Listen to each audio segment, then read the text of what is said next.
I cannot take it any longer. My husband is ruining my life after learning about my affair. I can't believe this. It's just difficult to believe it. I know I should have considered the repercussions and outcomes of what I had done. I was too trapped in a bubble of loneliness and hunger to seek happiness.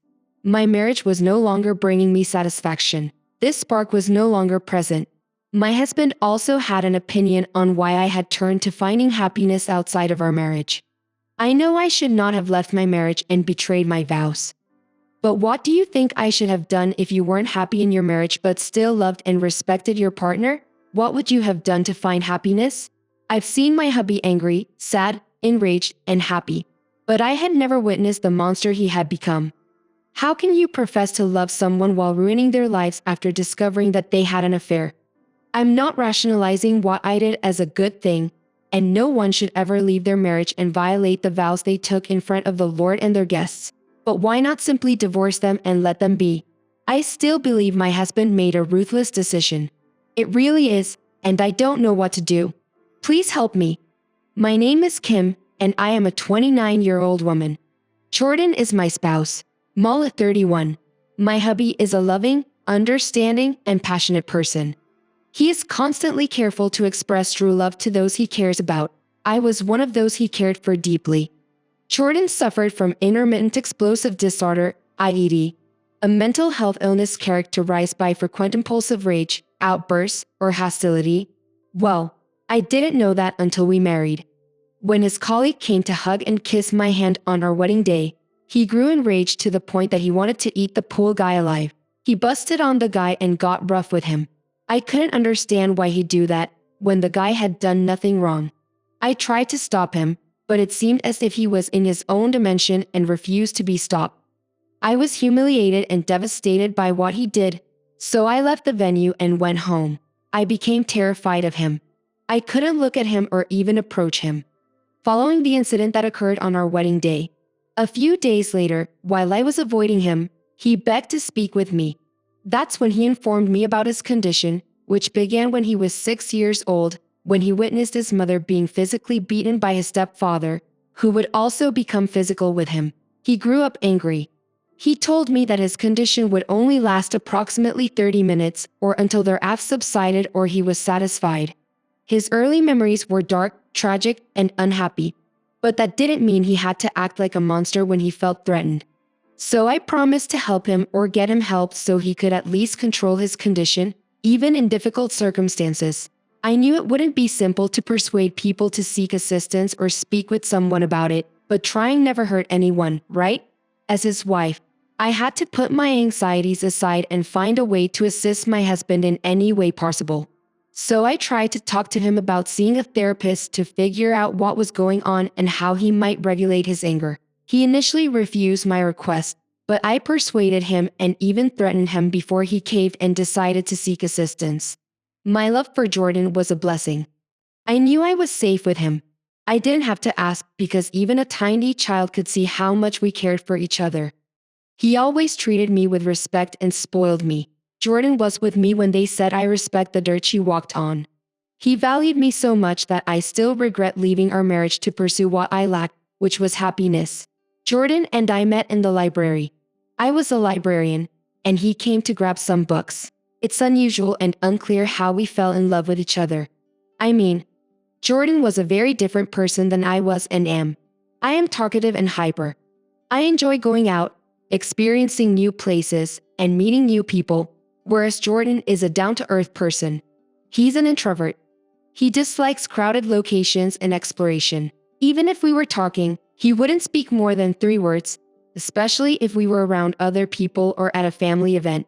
So he returned to the library the next day, and he had purchased me lunch. At that time, no one is permitted to enter the library with food or beverages. I am not sure how he convinced the security guy to let him in, but he did, and he approached my desk and said, "I brought you lunch. I hope you do not mind." I appreciated his good gesture, but in the back of my mind, I was giggling. I pondered how this strange person approached a girl like me.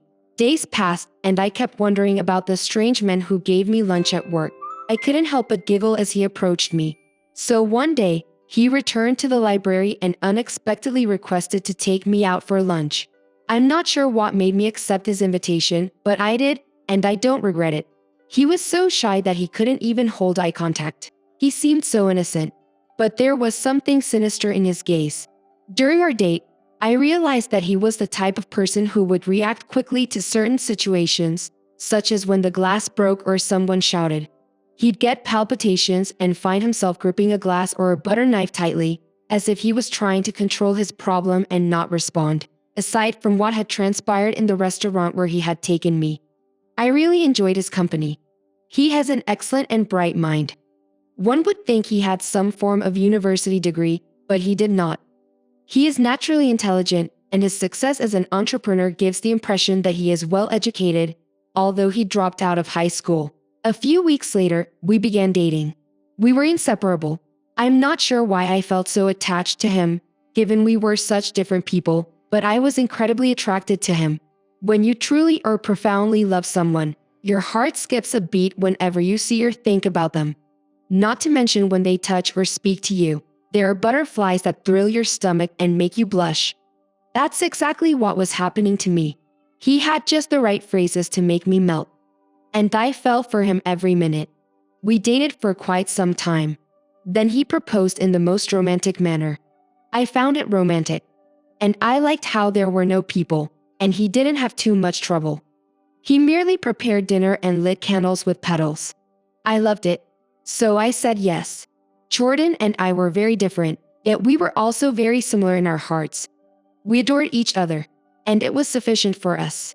Yes, some people evaluated our relationship, questioning how an extrovert could marry an introvert, but we were aware that people would always be people. They never run out of topics to discuss, so we focused on ourselves and our development. We got married, and the incident in which he attacked a person for kissing my hand occurred. We talked about it, and he told me the complete story about his childhood, which he hadn't wanted to disclose during our dating period. He revealed a lot about himself that I didn't know. I mean, I'd ask about his background and parents. He would only tell me that his parents had died, and nothing else. We had been married for 3 years when things began to change. When I say changing, I don't mean in a positive sense, but in the worst way possible. I began to realize that Jordan and I were far more different than I had previously assumed. He was what I adored, but not what made me happy. I began to realize how much I had contributed to a relationship while neglecting my own pleasure and self-worth. Jordan is a workaholic. He is always serious, working, going out to romantic dinners, and lavishing me with money as if I were a commodity. I didn't enjoy all of it. I loved him, but I wasn't happy. No matter how hard he had tried to make me happy, but he was failing miserably. I once tried to introduce him to clubs and exploring, but he quickly became bored, and it felt like I was the only one there. We had tried several therapists for his problem, but we discovered that it wasn't truly curable. You can only receive a diagnosis or medication for it, and the only way to control it is to see a therapist or find something to vent your frustrations and rage on, such as hitting a wall, going to the gym, or purchasing a punching bag. I didn't think Jordan needed all of it. We didn't need all of it. The only thing we wanted was for him to be healed and his situation to be permanently resolved. In this marriage, I felt imprisoned in a relationship or marriage that was loving but unfulfilling. I mean, I enjoy being intimate and trying various ways and positions. But Jordan was always drawn to the simple and plain, intimate encounters. He would sometimes give up, but I would continue to enjoy the moment and beg for more. He'd just say he was sleepy, which was a tremendous letdown for me. So I ended up pleasing myself with toys I didn't want. Our marriage grew bland, as if we were elderly folks with joint and muscle difficulties. Jordan, as a self-employed architect and dealer, had little or no time to spend with me. I saw that when I took a 2-month break from work, even on weekends when we were supposed to spend time together, he would always make excuses about being busy with a client's building design that he was drawing. I knew he would only trade during the week because the market operates only during business hours and not on weekends, aside from Bitcoin, which runs 24/7. Over time, I began to crave excitement and validation. I wanted to be happy for once because my husband was not doing his job. I tried going out a few times, even bringing Jordan to visit a few countries, but it felt like I was the only one on the trip because he was too preoccupied with his business. He only paid attention to me during meals or when we weren't indoors. So at work, I had a coworker who always tried his luck on me, but because I was married, I couldn't give him a chance. My coworker and I communicated quite well. We share the same personalities, interests, and desires. One day, all of the staff at work attended a year-end party. The person was there, and he offered me to join him for an annual music festival in New Orleans. I wanted to deny his offer, but then I remembered my monotonous marriage life and decided to accept it. We had a lot of fun. We danced and drank. I felt as if I had arrived at my destiny. The talk between myself and the guy was flowing. Nothing was being forced. The connection and spark were there. As the night progressed, I became embroiled in a passionate romance with my coworker, Jason. Mullet 28. Even though he was a little younger than me, he made me feel alive. He didn't have to work hard to understand what I needed to be happy. I felt as if he understood exactly what I needed without me saying anything. Well, our affair began that night when we went to the festival. Many things had transpired that night. All I can recall is that one minute we were drinking and dancing, more like jamming to the soulful music that was playing. Within a minute, we could feel each other's heartbeats. I felt as if I had finally discovered what I had been yearning and longing for. I loved Jordan a lot, and I knew he loved me too much. However, love alone is insufficient when there is no happiness involved. I honored my marriage and appreciated Jordan's love and admiration for me. But it wasn't enough. I had a feeling something was wrong, and Jason had helped me figure it out. Jason was exactly what I had been praying for and what my soul desired. Finally, the cosmos had fulfilled my heart and soul's desires. I knew that if Jordan found out about the affair, he would be devastated. And perhaps worse than that, that man truly adored me. This is all I can say. In my marriage, I felt lonely and neglected. My needs weren't addressed. So my affair with Jason provided me with a temporary relief from my marital discontent. I hoped that by indulging in this illicit passion, I would stir something in my husband, Jordan, and break through his careless exterior. Jason was electric, like if I were both traveling and intimate. We were closely connected, and I cherished every moment we shared. He knew how to explore my body and make me talk in a strange language. My affair with Jason lasted about 8 to 9 months, if I'm not incorrect. We almost had a year-long relationship, but the cosmos and God had other plans. Jordan found out about the affair, and it didn't go well, to the point where I'm still feeling the consequences of my own actions. When Jordan found out about the affair, I had no second thoughts. I ended my romance with Jason, even though it was too late and the harm was already done. If there was someone to blame for all of this turmoil, it would be me. I failed to remain true and faithful to my husband. Like I said in my wedding vows, I desired more than what God and the universe had bestowed upon me, and I violated my promise to love, adore, and be faithful to my husband in sickness and in health. I craved what my husband did not provide me, and I was unable to resist and ignore the temptations. Instead, I fell for it. When Jordan found out about my cheating, he was heartbroken. His trust in me was broken. And I understand he felt misled and embarrassed. By the way, Jordan learned about the affair on a lovely Saturday afternoon. We had not spent time together in a long time. I was pleased to see him changing and becoming the man I had fallen in love with. But intimately, I still wanted Jason to satisfy my needs. That day, while Jordan and I were relaxing in front of Netflix, reminiscing about our first date and looking at our images and videos, I say accidentally because I had been keeping my phone to myself, making sure Jordan didn't get to it. I left my phone on the coffee table and went to take a bath because Jordan and I had planned to eat out. So Jason called while I was still showering and getting ready for the dinner date with my husband, and Jordan answered the phone. So when I returned to the lounge to collect my phone, Jordan was staring at it, more like going through it. When I got closer, I saw he was reading my text messages to Jason. I inquired what he was looking at, and I wanted my phone. He merely asked me, "Is this what you always do when you go to work? You sleep with your coworkers?"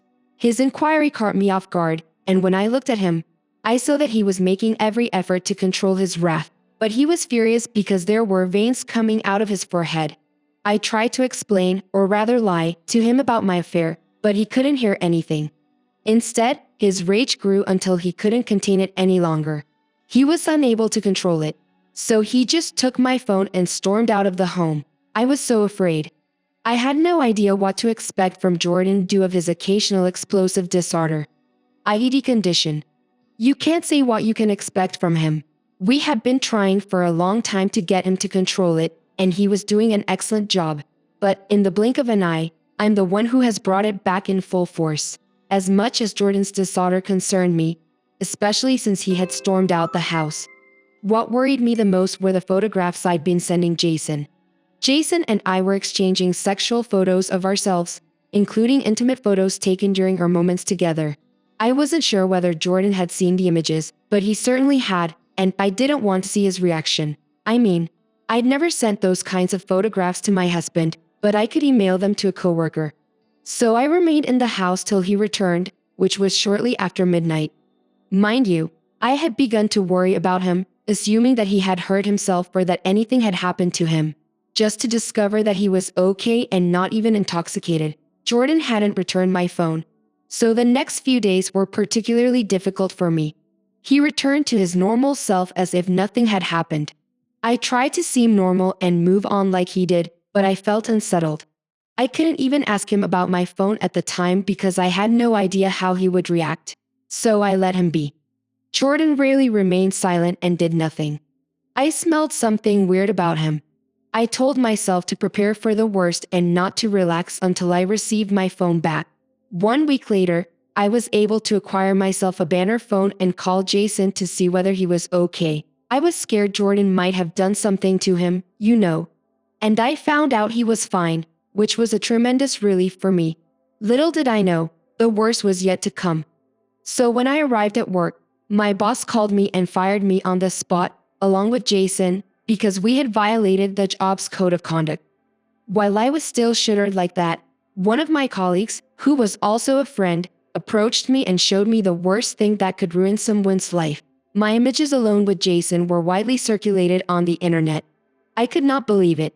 And I knew that only one person could not do it since he had seen the images and had been acting strangely, as if that was the least he could do.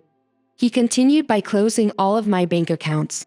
Instead of closing, they seized all of my money and every penny in my accounts. I was so depressed. My life had taken the worst possible turn. I tried phoning Jordan from my banner phone, but he didn't answer. When I called Jason, he advised me to never contact him again and that he had no interest in me. As if that wasn't enough, I received divorce papers a few days later announcing that Jordan was filing for divorce, and I shall be leaving my marriage with only my clothing. I had no money and no employment. I had nothing. I attempted reporting the picture issue to the police, but I received no assistance. Instead, I received, "That's what you get for breaking your marital vows and acting like a hook," as if that wasn't bad enough. It was heartbreaking.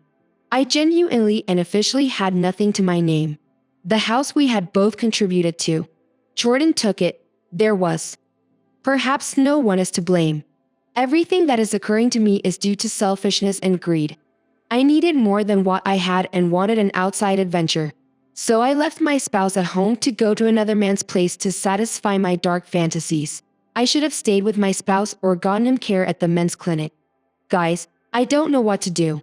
I knew I had been at my mother's place for too long. Yes, I had returned home. The chickens returned home to roost. Please tell me how to handle this. How can I recover from everything? Because I only managed to open new bank accounts. I tried to apply for employment, but the photographs on the internet caused me to lose all of my opportunities. I simply can't handle it anymore. It's difficult, and I need a break from everything. Please guide me on how to clean up my image and reputation. Yes, I can't undo what has happened, but I do want to see change. I'm tired of living like this. I'm steadily sliding into depression. Please, any advice is acceptable. The only thing I refuse to accept are judgments. Thank you for taking the time to hear today's tales. If you enjoyed listening, please like and subscribe if you have not already. Also, leave a comment below with your thoughts on what transpired. If you have a tale to share with me regarding your own or someone else's circumstance, please do not hesitate to contact me. Take care.